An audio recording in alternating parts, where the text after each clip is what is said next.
Serious rig. Dude, I brought some cool toys. Well, hi everyone. Welcome to another episode of Chuck Levin's Live. All right, Zach, I've said my part. Let's go into it. What do you got here? Oh, dude. So today we have the Oberheim. This thing is, it's just magic, man. Just classic analog magic. Of course, I believe this is Dave Smith Engineering who brought back the old Oberheim. And this is as true to an original Oberheim as it gets. There's no one else that you would trust to bring the real Oberheim name back than Dave Smith and Sequential Circuits. That's right. And like, there's plenty of brains behind that. It's super cool that they did that. And we talked about it last week. They just announced the module version. Oh, so awesome. that you can get the same like Oberheim X8 sounds without having to take up that much space, you know? Yeah. And also save a little bit of money too if you still want that sound. You already got a rig, so super cool. Yeah, man. We've been messing around with it. Got the Galaxy, the new UA pedal. Mm-hmm. We also have the Delver. We're just showcasing the Galaxy today, just because that's been my favorite. Although the Delver, you get a lot more maneuverability out of it, being a reverb and delay. What's the Galaxy? Talk to me. The Galaxy is the Space Echo. Okay. The old RE unit by Roland. Boss came out with their version earlier this year. This is UA's version. I really, really like UA's version. I think they did a really nice job with the tape sound of it. It just, I don't know. I was comparing that to the Delverb, and they both have their own unique sound, so you are totally buying two completely different pedals. Yeah. Even though they offer similar features, it's just to what the Space Echo is supposed to be, it's very true to it. How would you Sounds describe? really good. Yeah, thank you, Sam. Off screen, Sorry. helping the mic. Hello. Describe a Space Echo for someone versus like what you're going to get out of yeah. it. Yeah. So a Space Echo was a Roland unit. It was kind of like a box that would sit on top of your amplifier, and it had a tape machine inside of it that was constantly spinning tape. So it had not only the analog warmth of tape, but it also had its own preamp in there. So it had a very specific sound to it. In addition to being a delay, it also had a spring reverb in there. It had a spring tank, which awesomely they put in there. You know, they give you a little spring tank feature. So you don't even have to utilize the delay. You can just utilize the spring, or vice versa. You can just utilize the delay. I had them both going during the little intro demo. It sounded really cool. What's great about this synthesizer is not only does it do, you know, your big atmospheric pads, but it also does, you know, your stabs, your arpeggios, your nice bass sounds. And we were kind of experimenting with that. I brought a pretty interesting set of pedals, stuff that we could kind of showcase and really utilize for certain sounds. The Gonculator by DoD, that just got reissued. The Dimension C has been around for a little bit, but I don't think it gets enough love for keys. Yeah. And everybody that I've told to use it on keys, they come back to me and they're like, that's a keys pedal. It's a dark horse, yeah. Yeah, People man. don't get it. It's wild. And then UA is UA, man. You can use that on pretty much anything. And get a so good sound out of what's it. the deal? I haven't done my research. What's the deal? Like, what's the real secret sauce in these UA pedals? Like, what makes them like the jam? I think that it has to do with their R&D. Like, they are known for their plugins. So is it like having a UA plugin in this box? In those boxes. Yeah, exactly. If you're familiar with their plugins and, you know, using them in a DAW, it's pretty much the same thing in a pedal context. The whole thing is DSP, in my opinion. Like, the DSP that it takes to process that in your computer is still eating away at the tracks. Whereas when you have an analog unit that's kind of taking that load off, you don't have to push your computer as much to run those plugins. Now, these are really high quality plugins that they're putting into these little enclosures, and they sound just as good. They sound awesome. And there's something to be said for twisting that knob and that happy accident you get when you find that right spot on the knob. That you're not going to get that on the computer screen, right? Exactly. I was just doing that with the Gonculator. And they're good knobs. I mean, solid knobs. There's a lot to say for a good knob, guys. Pay attention. This is a good knob. Good knobs. Yeah. All right. I think you should play some stuff. I feel like we should hear some things while I caffeinate up more.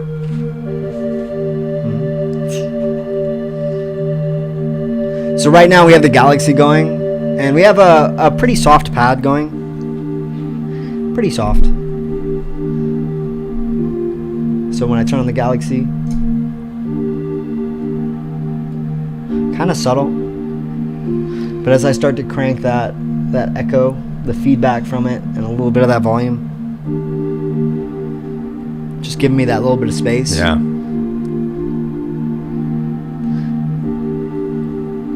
And then if I go to a more busy pad, you'll definitely hear it a little bit more. Here's without it. Now it's still a pretty busy pad because it's, you know, it's got a lot of undulating modulation going in the background. But once you add that Galaxy, it just kind of opens it up.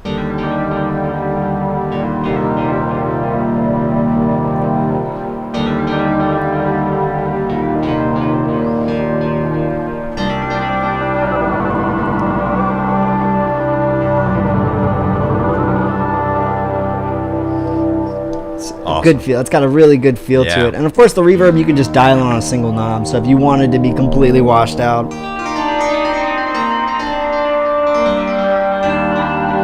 But even then, it never gets too busy. Yeah. It's just kind of perfectly in the mix. And I always stress, like, try these on synthesizers. Yeah. Like, people seem to have this idea that a lot of these effects pedals are only for guitarists or only for bassists. Like, you know, throw that on anything. Not anymore. Yeah, hell yeah. Pretty much the UA stuff, the Strymon stuff, that's just rack gear in a pedal enclosure. Absolutely. Like, it's the DSP and the quality and, you know, the I think the bandwidth is what scares people. Like when they think of a guitar pedal, they think it's only voiced for a guitar. Yeah. Which a lot of guitar pedals are. They're really just for that guitar frequency range.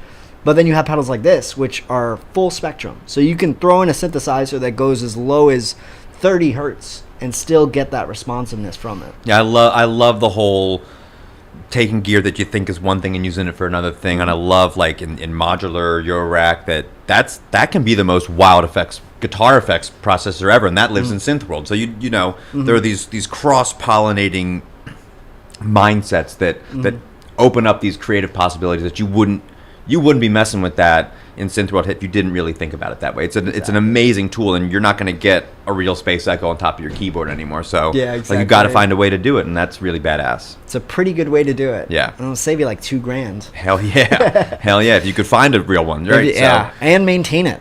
You know? You got to clean those tapes. Who wants to deal with tape anymore? Yeah, exactly. Right? Although you wish you could, but you can't. Sorry. Oh man, but yeah, pretty cool spread. We got the Dimension C, which is really nice for like widening out certain sounds. Let's see if I can find a nice bass sound for us. You know what? I'll do the arpeggio because I was kind of having fun with the gonculator. So what the gonculator is it's a ring modulator, fuzz, kind of distortion. Okay. It's a very unique sound. It took me a minute to find an exact sound for it because the magic there is the frequency. Now, you really have to fine-tune the frequency, especially when it comes to synthesizer, because you want to be in tune with everything else that's kind of going on. So here's what I had. So this is dry.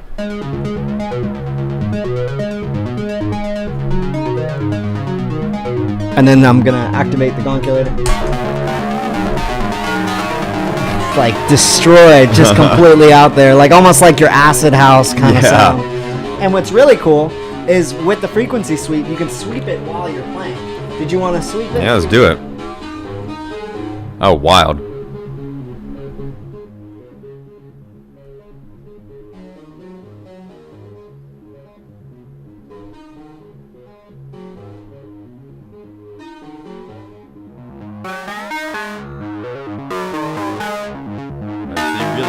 You really can dial it in and get a lot of weird sounds in there. It's like having a second resonant filter on your synthesizer. Yeah. You can really just fine tune exactly where it should be. Wild. Especially with sounds that you really just have to hold. You know, you got a free hand. Yeah, that's right. That's right. You got two hands. Yeah, gonculator's pretty cool. Let's put this guy to bed right now. So this is like a bass sound.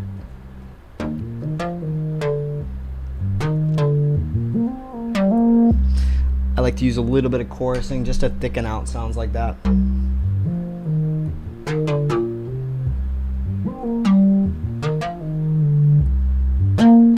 So what is the Dimension? It's a chorus pedal, but like a special kind of chorus pedal, right? So there was a unit back in the 80s that was a big old box that you would sit. It would fit in 2 rack spaces, essentially like a 2U, and it had 4 buttons on there. And those 4 buttons are different styles of chorus. So there's either different rates or depths.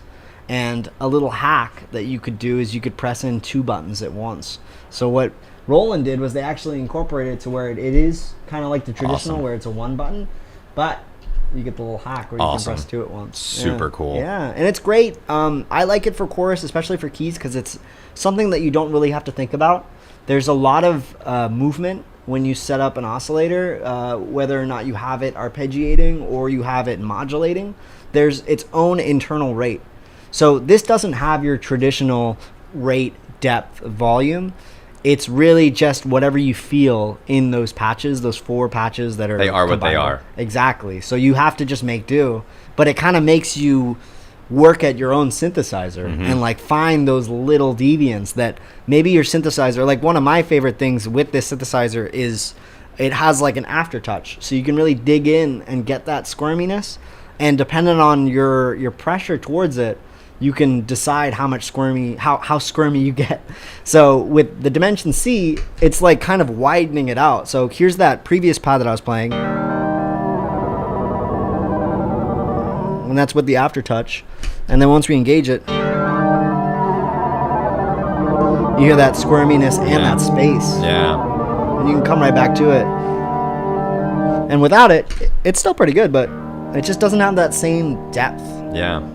It's just so much Just more missing depth. something. Yeah, Secret exactly. sauce. It's the secret sauce for a lot of things. It's awesome. That's right. Super cool. Of course. But yeah, I brought those just to kind of demonstrate this keyboard. We also have a DX7. We were getting some cool sounds out of that if you want to hear that. Yeah, do it, man. Yeah, we plug it up. While you're setting that up, we're in the world of synths. A couple new synths in tape world and synth world. Just like things I was thinking about already this week. So this week, we just got in today our first shipment of the Warm audio. They just came out with the WA MPX and 2MPX, which is their like Ampex Oh, yeah. tape recorder preamp front end to give you that same sort of tube warmth, grit, kind of that subtle compression. It's a preamp because to go into these tape machines and Ampex, you had to hit a preamp before you could so they could dumb it down so you hit the tape, but no one uses tape anymore. But that box, after tape started going away, it still had the secret sauce. And so people would they would skip the preamp and they would just use it for everything else inside and the compression and stuff like that. So those just landed, and Warm Audio has really just been on a tear lately, coming out with, they just came out with the C800 clone, the WA8000 or WA800, 8000. Monstrous microphone, really great, true to the spirit of it, and the WA2MPX is awesome. Really, Did they really. just come out with the what was the SSL compressor, the SSL bus compressor, or was that The bus previously? comp. So they have the bus comp, which we just set all these up. We actually, you got to see it. I saw the setup. The coolest like compression demo rack ever of all of these sauce boxes, all these things that are just like basically color, like they're compressors and limiters and stuff like that, but they're really just like color boxes, you know? They're just to give you that energy and that vibe, that tape juice. So that's really cool. And then in synth world, Super Booth was last week. So Make Noise came out with the Spectrophone, which we'll have to go into that another time. That is like the wildest conversation. It's like the wildest. They built a new DSP platform. It's a spectrum analyzing oscillator. Some sort of like new crazy way of warping sounds and oscillating sounds. Just really interesting. Make Noise is at the top of like the let's have this interconnected world of insane chaos music, and it's awesome. So that's coming soon. Can't wait to get our hands on that thing. That's really cool. Make Noise was one of those companies where it was kind of that entry level into modular because of that O-Coast. Yeah. The O-Coast was a standalone unit, but it could be racked into a modular rack. Absolutely. You had the plug outs, and then, it kind of goes to a rabbit hole from there where you're just like, I want to do this, I want to do that. And then you have this gigantic case of modular goodness. That's right. Yeah. It's getting weird and wacky with it. Like this, but more. And that I love the connection between pedals and Eurorack. Like they are so much the same, like how much coolness you have in this little box and the possibilities you have with what you can do with it. Exactly. It's super cool. A lot of companies are starting to step into that modular world, pedal companies. Yeah. Maris, Strymon makes modular stuff now. I mean, it's really catching on with them, and honestly, it's great. Like the Zoya always felt like, the Zoya being the Empress with all those buttons. Yeah. It felt like it should have been a modular unit because of all the control, and then they made it a modular rack. For some of these other ones, I wish some of these pedal companies would do it more and not go too, like, Strymon's done a great job with the modules, but I wish they would just give you like the normal pedal with just the patch points so that you can modulate the knobs, because like that's all you're doing is just letting a signal twist this knob. Instead of me twisting this knob, I just want something else to do it for me based off of what I'm playing or the rhythm or whatever. Like I think Boss should come out with all their pedals as modules. Like, but, that's right. And don't try to make it anything different. Just give me that pedal as a module. That's right. And it would be really cool. I'm and some totally have some have touched it, and some there's a rat pedal that's made by the guys that do Look Mum No Computer. Oh yeah, So I think it's the same company. There's a rat kind of a pedal. There's like there are some guys doing it, but it's not as ubiquitous as you'd think for what the power that exists in doing that could be for guitar players and synth players and things like that. So if you're out there listening, pedal companies, pay attention, because we would love that to happen. Put CV on our pedals. Put CV on more pedals. Thank you. Right. Thanks for listening. Yeah. Yeah, let's go. You got it hooked up. Let's do it. Yeah. Is the So this is the Yamaha DX7. This is the reface. So it's kind of the smaller enclosure for this guy. Still has all the cool sounds that you get out of a traditional DX7 without being a million pounds. Yeah. I don't know if you've ever picked up a DX7. I have not. It's a workout. Yeah. It looks like a normal keyboard, but then you pick it up and it's like part rock. If you were here, what year was the DX7 out? When it was released? I probably like 81. Because I've heard stories of the number of DX7s that we would have in the building at any given time, like trucks full of DX7s, because it was like it was right. Yeah, So it was, and it still kind of is. It's got some really cool sounds. Let's hear this thing, man. Yeah. Do we still plug them together? Some of these sounds do sound like a gonculator.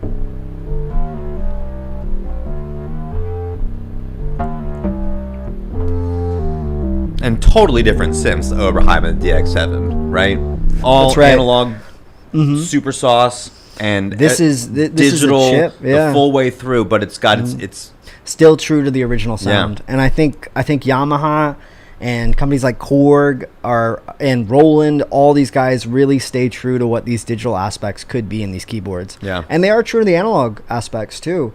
It's just some of this stuff, like you could pick this up with one hand. Yeah.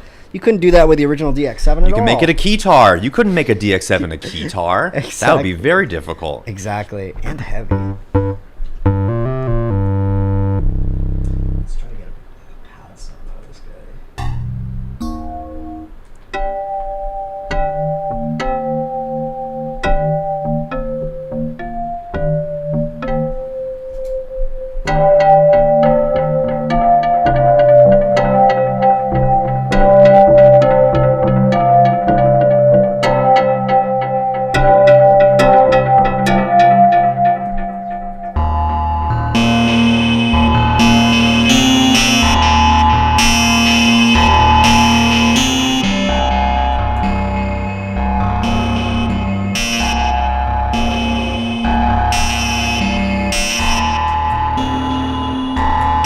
What's the main and ultimate difference?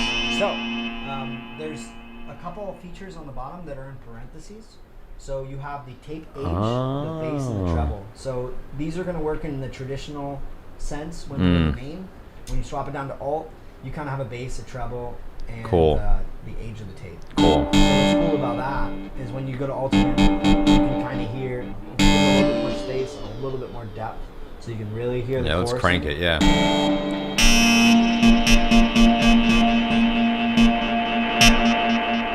You'll hear a little bit more of a warble. That flutter and that warble. Yeah. Exactly, to the actual repeats. And that has to do with just tape being aged. Yep. There's a couple other units that do the tape age. Every company does tape age a little bit different.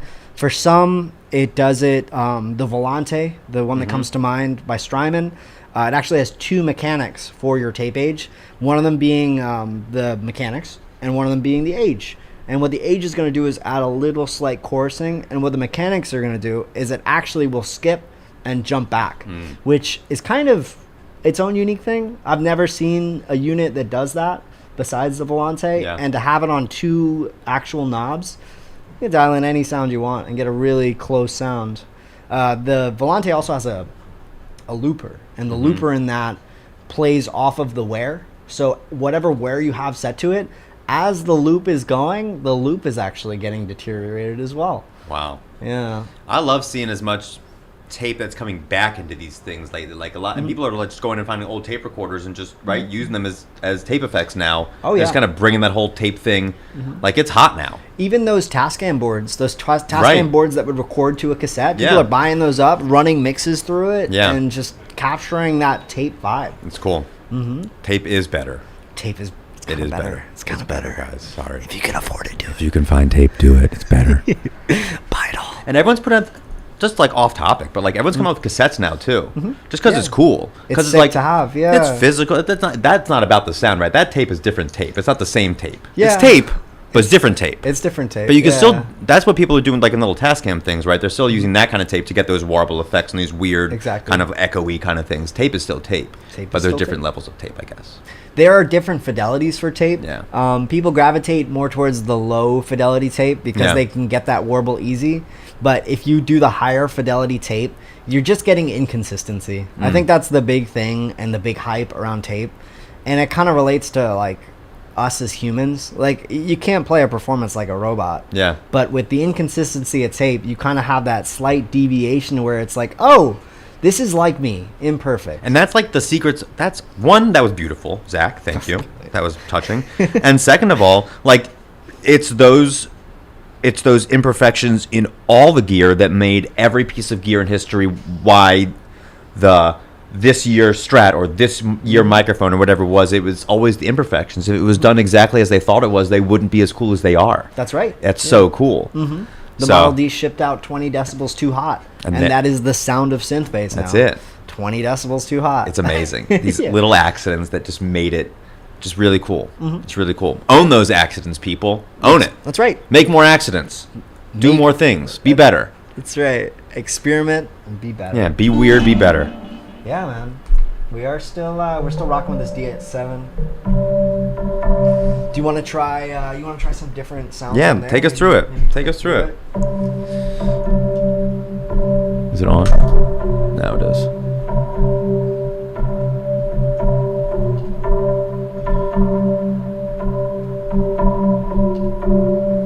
Very subtle. What's the S versus the SDD? Different. So the different chorus units, like different machines. It's so it's going to give you the same. It's going to give a slight change to the actual algorithms because what it's doing in the standard mode is what the original unit did, and then the SDD 320 version. They just came out with the SDD. It's just another version of that, so it's like slightly different. Is that's not related to the one that just came out yesterday, whatever, right? Mm-hmm. So what just came out yesterday? The SDE 3000. SDE 3000. SDE, which and that's was that's a digital delay, but it was originally monophonic, so they reissued it stereo. But instead, you can link both of them into each other and have a double delay sound. Cool. Which is getting more popular. Something that I learned when I was messing around with a pedal that we sell called the Ventris, the Dual Ventris. Mm-hmm. It's by Source Audio. Yeah. It's 2 reverbs, and I don't know why, but it didn't really click in my head till after I started playing it that it's really the sound that we all hear is reverb. Using 2 reverbs, because a majority of the time when people are miking like a guitar amp or something, there might be some reverb on that end, and then when it goes into the studio and gets processed, usually gets processed with another reverb. So we're actually just hearing 2 reverbs. Yeah. And reverbs all sit in a different place. Mm-hmm. That's why we have so many different algorithms of reverb, your plates, your halls, your springs. It's like a mid-range thing where it kind of gives you a little more depth and clarity in certain frequencies. And using 2 reverbs at once, you can get either the big space of a plate with that nice little top end and then give it a hull to kind of broaden it out. Or vice versa, you can get like a wet spring and then use the plate to kind of like finalize it. It's like icing on icing, you know? It's just awesome. Sweetening. Awesome. Mm-hmm. Super cool. Yeah, man. So that was dual reverb, different than dual echo that you're going to have in the new Boss unit. A dual delay is just a delay that is feeding into another delay.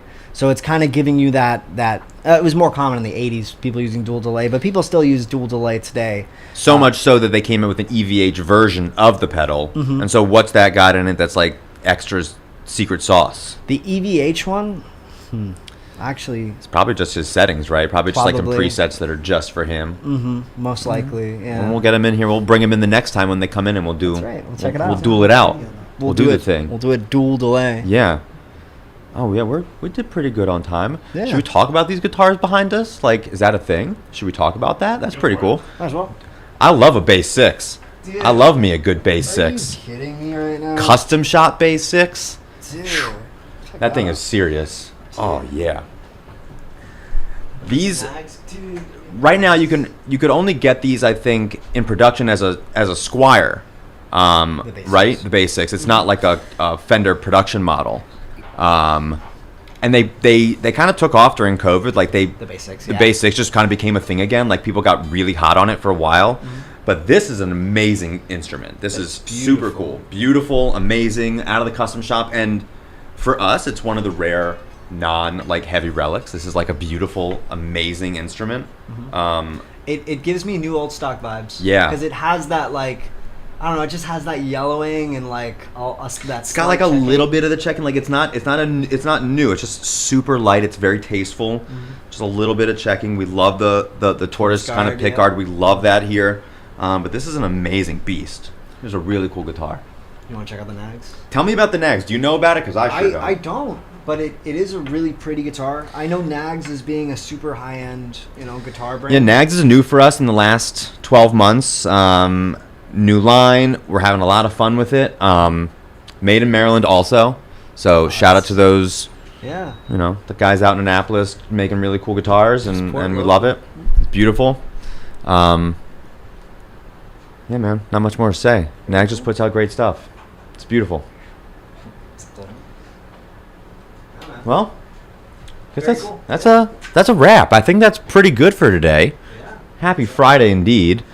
If you're around, if you happen to be watching in the YouTube sphere and you're in the Maryland area, we're doing it old school this weekend at the store. We have no technology. We are writing handwritten receipts. Yeah, the old school way. So like if you missed that kind of stuff, you want to do it like you're supposed to. We've actually had people come in and say, tickets. I just want a ticket. Hell yeah. They're like, I'll buy anything. Get me a pack of strings. Well, that's what I'm doing today. That's right. Everybody come in and get your paper ticket. Come on in. We busted out the machines. We busted out the tickets. If you've been shopping here for any of the last 65 years, come on out. This is a cool weekend. We're doing some stuff, and we'll be here. We'll have some fun. Yep, that's right. So everyone, thanks for hanging with us, jamming with us. Zach, you're an absolute champion. Thanks. Everyone else out in the world, we'll see you next week. Have a great weekend. Rock on. Happy Friday. Catch you next time on Chuck Levin's Live. Very cool. Awesome. Nice. Are we still live?